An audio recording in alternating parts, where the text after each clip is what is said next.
Hello, welcome to our fourth Bible study on individual responsibility to honor and support family leadership, focusing on an example from interactions between Abraham, Sarah, and their maidservant Hagar. Module 4, Session 15 of Living in the Image of God. I am Goodluck of Fable. We welcome you to this Bible study brought to you by Banking Blessings Ministry. Hello, I am Tochukwu Chiobi. And I am Ijoma Tochiobi. Our discussion leads to understanding the strength of Abraham-Sarah union, which they relied on to resist an attempted destruction by Hagar. God creates every person to represent Him in interactions with others. To be for others what God would be for them if He lived with us in human form. He provides resources to empower every person to perform the responsibilities. Also, He blesses those that do. Our program seeks to understand the meaning of living in the image of God, resources that God has provided to guide us, and human responsibilities and benefits of living in the image of God. Let's dive right in to learn, test, and share from God's message. Our study series continues to understand the individual responsibility regarding family leadership. The series is based on Bible examples of husband-wife interactions.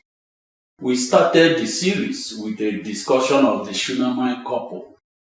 The Shunammite couple was blessed abundantly through their honor and support for family leadership. The wife honored and supported the husband as overall leader of the household, and the husband supported the wife as spiritual gateway of the family and leader in specific matters. We continued the study with a discussion of Adam and Eve.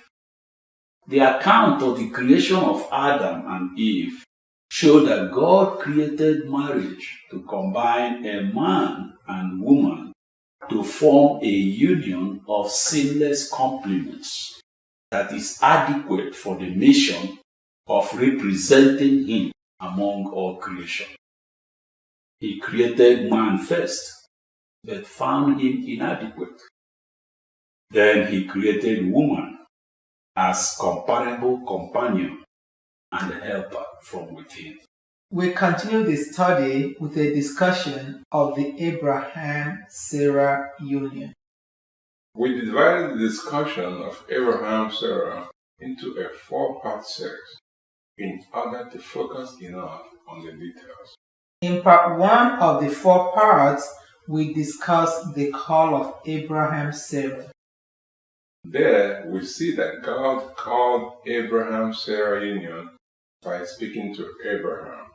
He relied on Abraham's leadership of the union and seamless communication with Sarah to ensure that Abraham-Sarah shared the information and commitment seamlessly. In part 2 of the Abraham-Sarah sub-series, we discussed Abraham-Sarah interactions with their maidservant Hagar. The interactions show Abraham-Sarah seeking to address childlessness by having a child through Hagar. The attempt was successful, but resulted in serious problems for Abraham-Sarah that required calling on the strength of their union. In part 3 of the Abraham-Sarah sub-series, we will discuss God's blessing for Abraham-Sarah. To see that husband-wife blessing comes as a promise revealed to one. To be fulfilled for the union as one. In part 4 of the sub-series, we will discuss Abraham-Sarah interactions regarding the challenge of Ishmael. There we see that the separation of Ishmael from Isaac was a direction to Sarah that God urged Abraham to implement. Sarah was the custodian of that family information and Abraham implemented the directive as head of household. Also, we learn about timely and permanent resolution of a husband-wife conflict and selecting an opportunity from several options. After Abraham, Sarah, the series continues with a discussion of Isaac and Rebekah and Mary and Joseph. Let us continue with the interactions between the Abraham-Sarah union and maidservant Hagar. In the interactions, Abraham-Sarah succumbed initially to the temptation of seeking a child through Hagar. They believed that their child of promise could come through Hagar. Sarah offered her maidservant Hagar to bear a child with Abraham. Abraham accepted, and Hagar became pregnant. After she became pregnant, Hagar sought to disrupt Abraham-Sarah union by despising Sarah. Abraham-Sarah relied on the strength of their union to resist disruption by Hagar. They chose their union over Hagar's pregnancy. They honored and supported their family leadership in the process of choosing their union over Hagar's pregnancy. We will discuss excerpts from their history to understand that the strength of their union was nurtured through a long time of care, respect, and honor for each other. Sarah offered her maidservant Hagar to Abraham so they could have a child through Hagar. They were about 85 and 75 at that time. They had difficulty believing they could still have a child. They believed that having a child through Hagar was a way for God to fulfill His promise of a great expansion of their offspring. Also, they expected Hagar to remain loyal and subservient to Sarah, even while bearing a child for Abraham-Sarah. However, after Hagar became pregnant from Abraham, she began to despise Sarah. Instead of being a wife to Abraham through Sarah, she sought to be wife to Abraham, superior to Sarah. Let us read selections from Genesis 16, verse 1 to 4. Genesis chapter 16, verse 3. So, after Abram had been living in Canaan 10 years, Sarai, his wife, took her Egyptian slave Hagar and gave her to her husband to be his wife. Verse 4. He slept with Hagar, and she conceived. When she knew she was pregnant, she began to despise her mistress. Let us summarize. Abraham-Sarah succumbed to temptation to seek the child of promise through Hagar. Having become pregnant for Abraham, Hagar decided to take advantage and sought to disrupt Abraham-Sarah union. Sarah appealed to Abraham to address the challenge from Hagar in honor and support for Abraham's leadership of the household. Abraham transferred to Sarah his authority over the affairs of Hagar. By doing so, he honored and supported Sarah's leadership of their relationship with Hagar. Sarah treated Hagar harshly until Hagar fled from the household. Let us summarize.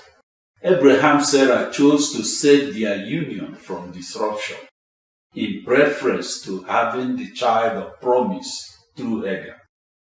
They believed that Hagar's pregnancy could be their last opportunity to receive fulfillment of God's promise. However, they let Hagar live with the pregnancy instead of disrupting their union. Let us read from Genesis chapter 16 verses 5 and 6. Genesis chapter 16 verse 5. Then Sarai said to Abram, "You are responsible for the wrong I am suffering. I put my slave in your arms, and now that she knows she is pregnant, she despises me. May the Lord judge between you and me. Your slave is in your hands, Abraham said. Do with her whatever you think best. Then Sarai mistreated Hagar, so she fled from her. Sarah honored and supported Abraham's authority as head of household. Abraham transferred to Sarah his authority over Hagar. By doing so, he honored and supported Sarah as leader of their relationships with Hagar. Their honor and support for family leadership led them to defeat Hagar's attempt to disrupt the Abraham-Sarah union. Let us discuss excerpts from the Abraham-Sarah history to understand the strength of their union better. Sarah was Abraham's half-sister and later became his wife. They had known each other for 75 years prior to the interaction with Hagar, as husband and wife during most of this time. Abraham was 85 years old and Sarah was 75 at about the time Hagar became pregnant. Therefore, the strength of the Abraham-Sarah union grew out of a long time of caring for, respecting, and honoring each other. Let us read selections from Genesis chapter 12, 16, 17, and 20 to understand their history as recorded in the Bible. Genesis chapter 12, verse 4. So Abram went as the Lord had told him, and Lot went with him. Abram was 75 years old when he set out from Haran. Verse 5. He took his wife Sarai, his nephew Lot, all the possessions they had accumulated and the people they had acquired in Haran, and they set out for the land of Canaan, and they arrived there. Based on these verses, we see that Abraham was 75 years old when he left Haran with his wife Sarah. He was known as Abram and his wife Sarai at the time. Genesis 16 verse 3. So after Abram had been living in Canaan 10 years, Sarai his wife took her Egyptian slave Hagar and gave her to her husband to be his wife. Recall that Abraham was 75 years old when they left Haran. Also, they had been in Canaan for 10 years at the time of this interaction with Hagar. Therefore, we can deduce based on this verse that Abraham was at least 85 years old at the time of this interaction with Hagar. Genesis 17 verse 17. Abraham fell face down. He laughed and said to himself, "Will a son be born to a man 100 years old? Will Sarah bear a child at the age of 90? This verse tells us that Abraham was 10 years older than Sarah. Therefore, based on this and the previous reading, we can deduce that Sarah was 65 when they left Haran and at least 75 years old during Hagar's pregnancy. Genesis chapter 20, verse 11, Abraham replied, I said to myself, there is surely no fear of God in this place, and they will kill me because of my wife. Verse 12. Besides, she really is my sister, the daughter of my father, though not of my mother, and she became my wife. Based on these verses, we know that Sarah was Abraham's half-sister. Therefore, Abraham had known Sarah as a baby sister or wife, and Sarah had known him as a big brother or husband for 75 years at the time Hagar became pregnant. Abraham and Sarah were inseparable because their bonding resulted from a long time of caring for, respecting, and honoring each other. Abraham and Sarah relied on the strength of their union as they faced the challenge from Hagar. Sarah called on Abraham to resolve the issue of Hagar. By doing so, she honored and supported Abraham's authority as head of household. Abraham transferred to Sarah his authority over Hagar. Do with her whatever you think best. By doing so, he honored and supported her leadership of their relationship with Hagar. The Abraham-Sarah union was more important to them than Hagar pregnancy. Notwithstanding that Hagar pregnancy could be their last chance to receive fulfillment of God's promise. What did we learn in this Bible study?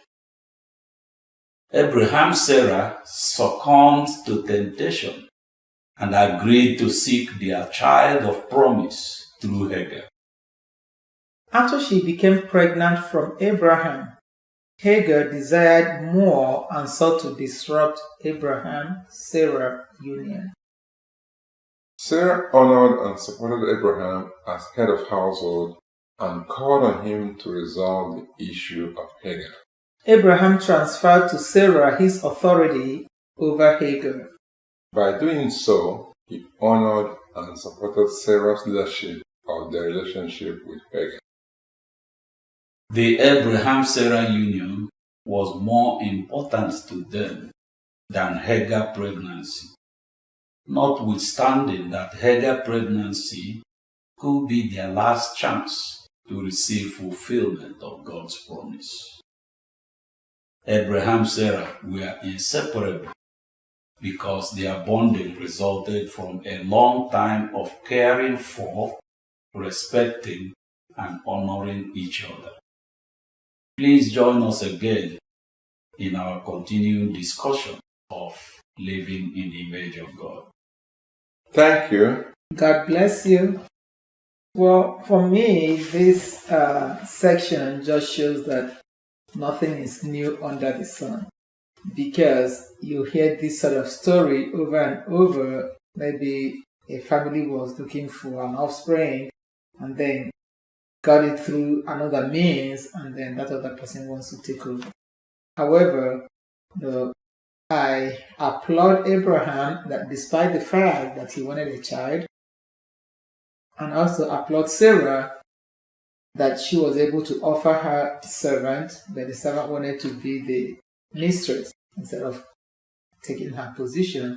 And Abraham, regardless of an offspring, he wielded the power back to the wife, and then they had to make Hagar leave. The whole thing I take out from this thing is just the simple word loyalty. Because the loyalty they had for each other was the strength of their relationship. So that nothing could really come from it. Even the promise of an offspring that to protect them eternally, forever. They were willing to forgo that in order to keep their loyalty to one another. Yes. Yes, that I think that's a very powerful lesson. That and it's a very simple lesson also. You know, these people, they were nervous about their God promised them this great offspring expansion, but you know, how is it going to happen? Sarah explored a solution. You know, they both went for it, and he went sour. And when he went sour, they said, okay. Well, Abraham said, okay. That's it. You know, she's not, whatever, you know, she's pregnant and that may be our last hope, but my relationship with my wife is more important to me than any of this. I'm sure God will take care of us one way or the other. Sure. So they handed the woman over to Sarah, said, do what you like, and then Sarah let her leave. Eventually, the woman came back But that is Ishmael. The child is Ishmael. So, but that's for a future study. Yeah. Well, we are happy you joined us in this study, and we hope that you will continue to join us in our continued discussion of living in the image of God. Thank you. God bless you.